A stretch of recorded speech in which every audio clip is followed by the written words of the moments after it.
ابھرتا ہوا شاعر سرور اقرار صاحب جو کہ اپنا کلام پیش کر رہے تھے، میں دعا گو ہوں کہ اللہ تعالیٰ آپ کی قلم میں مزید طاقت عنایت فرما اور ایسی ہزاروں محفلوں میں منقبت پیش کرنے کی آپ کو توفیق عنایت فرما۔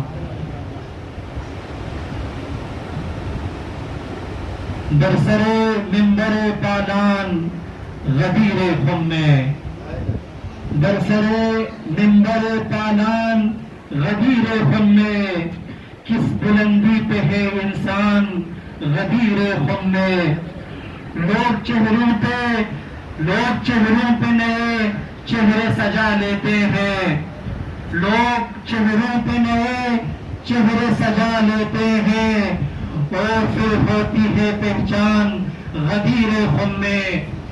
اس میں بس ایک ہی آیت کی جگہ خالی ہے، اس میں بس ایک ہی آیت کی جگہ خالی ہے، وہ مکمل ہوا قرآن غدیر خم میں۔